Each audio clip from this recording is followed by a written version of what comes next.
And by the way, you're living in a society where there are other minorities that have all of their rights, even though they're religious. And they look different from everybody else. And they are not secular. And they practice their religion. And they're successfully practicing their religion. And they're practicing it more openly and then you are going to say, oh, it's so hard to be Muslim?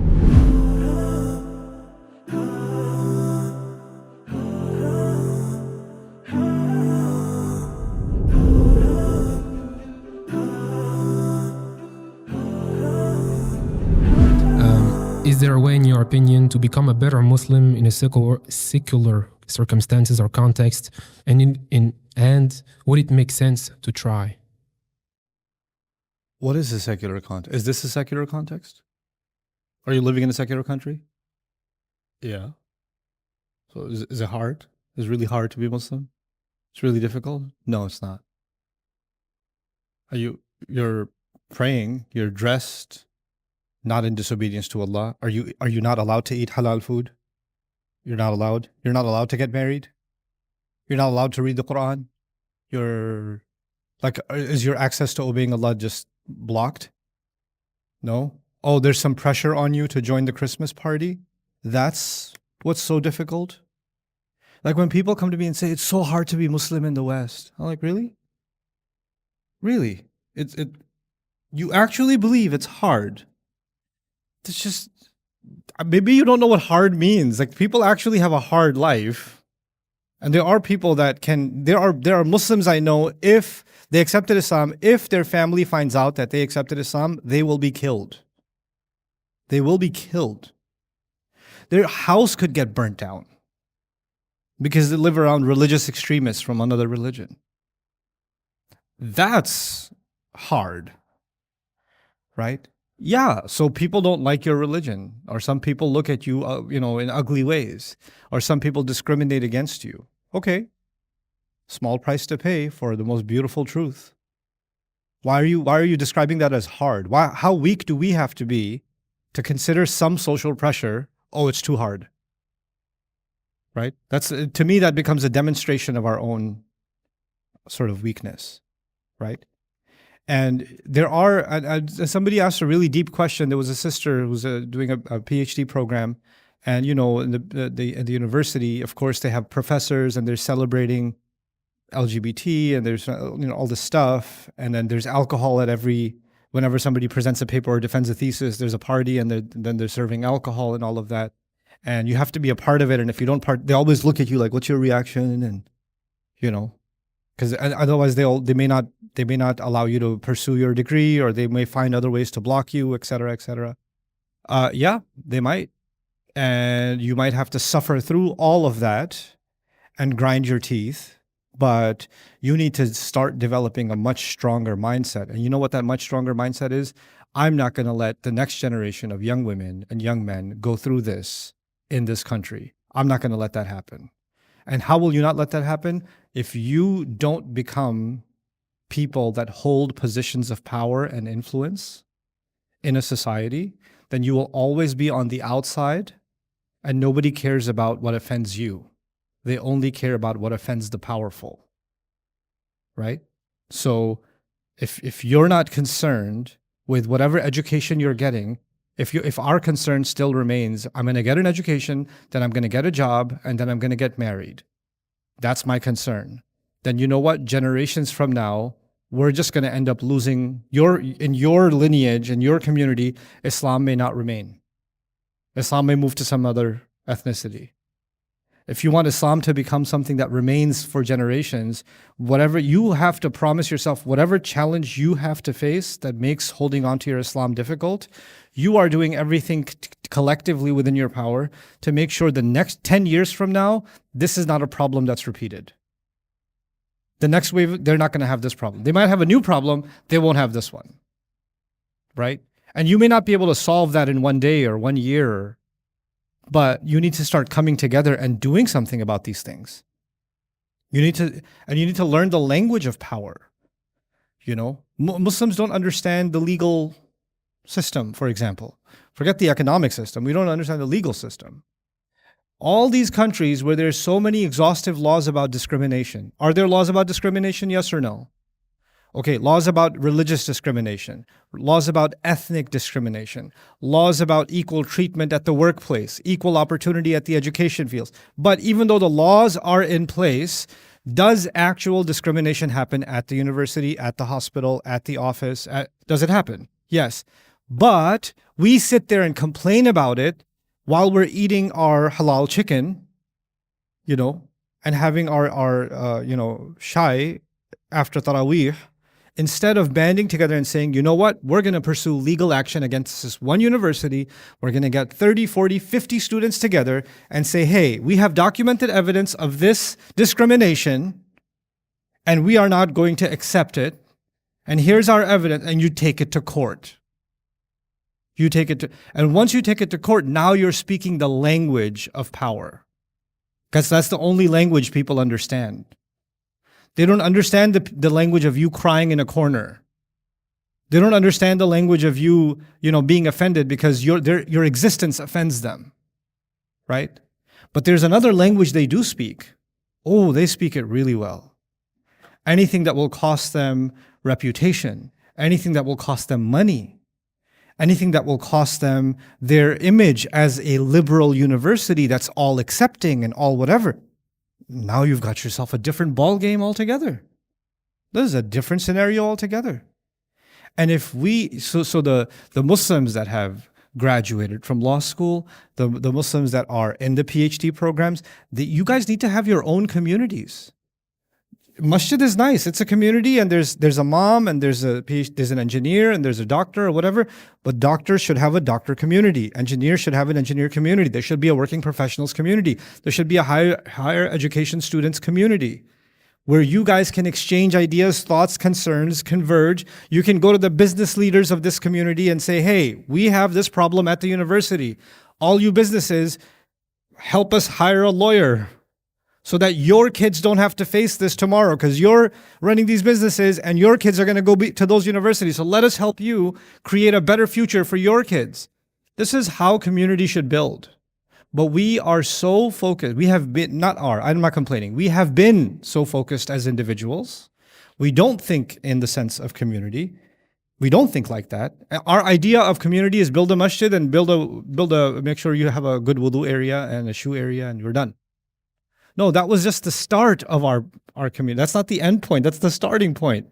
And after that, you have to develop these things. And then, okay, now, and if you're not doing any of that, then don't tell me life is hard. Then you're the reason life is hard. That's what I say. I mean. And also, because this is Europe, and we don't have to have this conversation in America, but we have to have this conversation in Europe. Many of you, alhamdulillah, you don't take drugs, but somehow you are high anyway. Okay, you are hallucinating. Oh, we're just going to go back. This is Darul Kufr. We're going to go back to Darul Iman and Darul Islam, and this is Darul Harb and Darul Kufr, and we're going to make hijrah. I'm just here for a little. You ain't going back. You go back for the summer, the first time the electricity goes out, the first time you have to go outside and use the bathroom. 2 weeks later, you're back here again. Don't lie to me. You know. The first day you go, mashallah, it's so amazing, it's so beautiful. Like, when are we going home? And I'm not saying, and by the way, if Allah brought you to this land and brought you to this country, instead of saying, astaghfirullah, I'm in Darul Kufr, there are so many kuffar, because of you, Islam came to this area. Because of you. Now think about, if Islam came to this area because of you, could this be a center of Islam 100 years from now because of you? Or is it just going to be some migrants came and they couldn't handle it and they left? So one of the most powerful Muslim civilizations in Islamic history is the Indian Muslim civilization. The Mughal rulers had an army that was over 30 to 40 times bigger than the United Kingdom's army at one point. They had one of the largest budgets and most robust economies in the world. And at the time when in Europe, if you were Catholic versus Protestant, you had to live in different neighborhoods. The Muslims in India have created a society where Hindus, Sikhs, Jews, Christians, Muslims, different denominations of Muslims are all doing business with each other, freedom of religion, freedom of enterprise, freedom of exchange of ideas. And the British used to come to India not to just to do trade, just to live a better life. Many young English people left Europe to go live among the Muslims because it was just a better life. It used to be the America. Like, you don't know that because I didn't know that. We don't study history, but that used to be the case. But tell me about India. What was its original religion earlier on? It was Hindu. And it wasn't just Hindu, it was Hindu kingdoms. It was massive empires of the Hindus, right? Afghanistan has a beautiful Islamic history, but before Islam, there's a variety of religions in Afghanistan. There were Buddhists, there were other religions. There's still temples there that recently got destroyed, but it's an ancient history. Do you think like Muslims just one day the whole country just became Muslim? No, some people moved there, right? And they decided to stay. And they didn't just decide to stay, they decided to make Islam a presence. And that presence eventually spread. You know the most populated Muslim country in the world? Indonesia.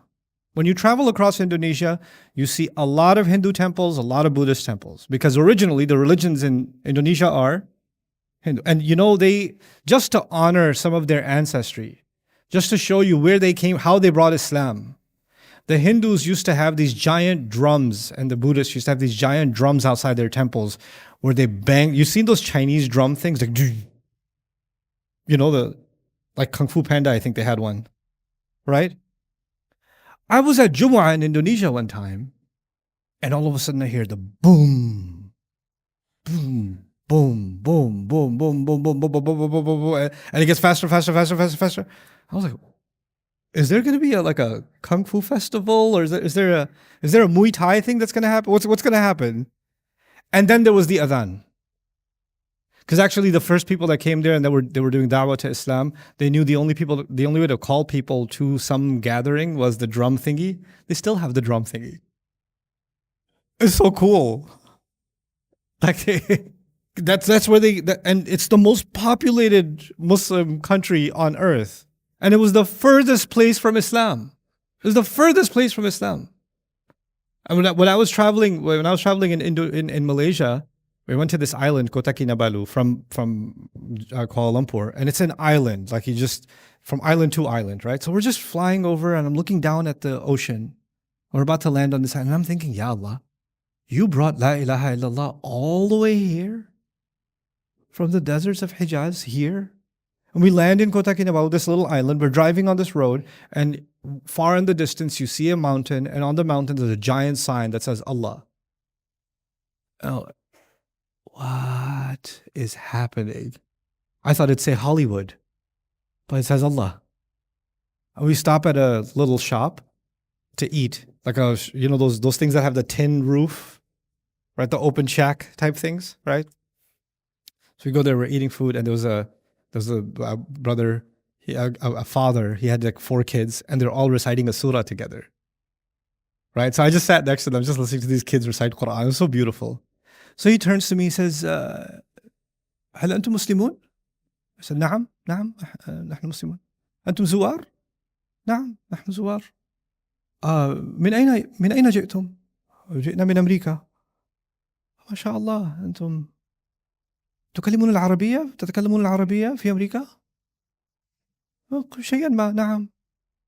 وأنت في إندونيسيا تتكلم العربية؟ نحن مسلمون نعرف العربية. هي لغة الإسلام. This guy in an island in Indonesia is just speaking to me in Arabic. He's like, of course, it's the language of Islam. Why wouldn't we speak Arabic? Right? Now imagine that's not some random pie in the sky theory. You guys are some of the smartest Muslims, because the opportunities that are opening up. Because you know what Europe does, right? Europe allows people to move in, either to use them as labor class, right? To drive their taxis, to pave their roads, to clean their, sanitation systems, et cetera, or they want the smartest people to come to their universities because they want to use them for their benefit, right? And it serves two purposes. Then the Muslim countries remain like they keep doing brain drain from Muslim countries, and they use these smart individuals to work in their companies to build those companies even better. So large corporations in America like Facebook, Google, tech companies, medical companies, if you remove the Muslim employees from the workforce, those companies would go bankrupt. That's a fact. That's a fact. Some of the top engineers, doctors, researchers in every field are Muslims, right? And my problem is, why are those Muslims still thinking like employees? When are they going to start thinking like employers? Because the talent pool is there. The ingenuity is there. But we have this mentality that we are the greatest success for a Muslim youth is one day to become an employee. Like this, mashallah, he got a job. Mashallah, he's making somebody else money. Mashallah, he's the reason for the success of another business, another enterprise, another institution. You know what? You should work for a big company. You should work for large corporations so you can learn the best skills, best practices, learn the top industry hacks. But your goal, your aim, your objective should be to tear them apart, to replace them with something better. That's what it should be. And if you don't do that, if you don't build that, then I'll say something harsh, but I need you to just take it to heart. If you removed the Muslims from a society, where the Muslims are a minority, if you remove them from the society, and the only loss that society feels is, oh, now where are we going to get taxi drivers from? I guess we're going to have to get money from student visas from some other poor country. That's the only loss they felt. They don't feel any other loss. Then you don't know, your presence has no value. But if you were removed from society and all of a sudden that society is an economic, social collapse because you were so integral to that society, now you know Islam is going to flourish in this place. Because they can hate you, but they can't get rid of you. They can hate you, but they need you. Right? The question is, do they need us? That's the question.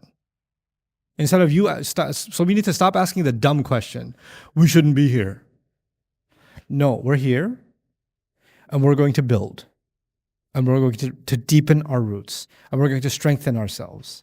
And by the way, you're living in a society where there are other minorities that have all of their rights, even though they're religious. And they look different from everybody else. And they are not secular. And they practice their religion. And they're successfully practicing their religion. And they're practicing it more openly and then you are going to say, oh, it's so hard to be Muslim?